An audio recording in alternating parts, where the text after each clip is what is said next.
Assalamualaikum warahmatullahi wabarakatuh. Shalom, Om Swastiastu, Namo Buddhaya, salam kebajikan, salam rahayu. Perkenalkan, saya atas nama Revaldo Borong dengan NIM H0221029.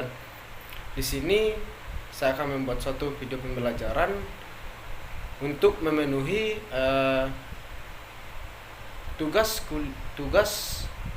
dari mata kuliah Pendidikan Pancasila. Oke, jadi di sini saya akan membahas tentang mengenai hambatan, ancaman dan tantangan di pemilu. Nah, khususnya pemilu yang akan kita hadapi ke depan ini pada tahun 2024.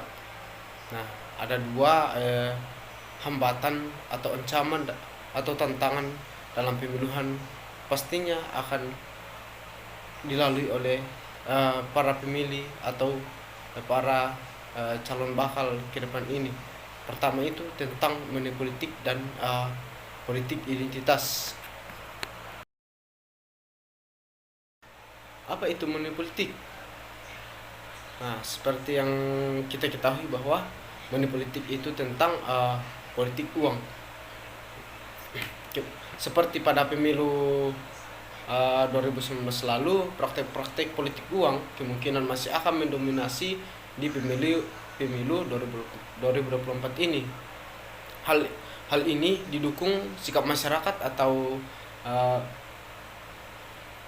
para pemilih di Indonesia yang cenderung pragmatis. Para politikus, utamanya para caleg dan tim suksesnya, masih akan melakukan segala cara untuk mendapatkan simpati pemilih. Dimungkinkan segala cara akan mereka lakukan untuk mendapatkan suara sebanyak-banyaknya. Halal atau tidak, melanggar atau tidak, mereka tidak memikirkannya. Nah, terpenting bagaimana cara agar mereka bisa menang dan terpilih. Nah, money politik kemungkinan akan lebih ternampak nyata di pemilu sebelumnya, yang lebih banyak dilakukan saat menjelang hari pemungutan suara atau yang populer disebut atau biasa kita sebut dengan serangan fajar. Nah, pada pemilu 2024 ini transaksi suara dengan para pemilih kemungkinan akan terjadi secara vulgar. Bahkan kemungkinan transaksi akan dilakukan tidak dengan atau person to person, tapi dengan kelompok atau gabungan masyarakat. Bisa dilakukan secara caleg atau tim sukses dengan perwakilan masyarakat yang mengatasnamakan RT atau RW atau kampung atau dusun atau bahkan desa. Kemudian kita membahas tentang apa itu politik identitas.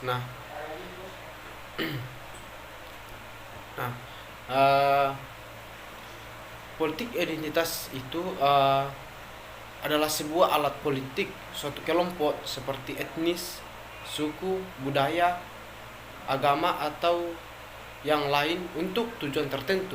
Nah, misalnya sebagai bentuk perlawanan atau sebagai alat untuk menunjukkan jati diri dari suatu kelompok tersebut. Nah, dalam hal ini identitas dipolitisasi melalui interpretasi secara ekstrim yang bertujuan untuk mendapatkan dukungan dari orang-orang yang merasa sama, baik secara ras, etnis, agama maupun elemen perekat lainnya. Nah, kemudian bagaimana cara kita untuk mengatasi dari kejanggalan tentang pemilu yang akan datang ini. Nah, Bawaslu selaku pengawas pemilu yang misinya diantaranya meningkatkan kualitas pencegahan dan pengawasan pemilu yang inovatif, serta kepeloporan masyarakat dalam pengawasan partisipatif. Kemudian meningkatkan kualitas penindakan pelanggaran dan penyelesaian sengketa proses pemilu yang progresif, cepat dan sederhana. Kemudian memperkuat sistem teknologi informasi untuk mendukung kinerja pengawasan, penindakan serta penyelesaian sengketa pemilu terintegrasi, efektif, transparan dan aksesibel. Kemudian tentu yang paling akan bekerja keras untuk menghadapi berbagai hambatan atau ancaman tentang tersebut pada pemilu khususnya pada pemilu 2024 ini tentang bukan hanya dari segi pengawasan, tetapi dari kesadaran seluruh masyarakat bagaimana cara untuk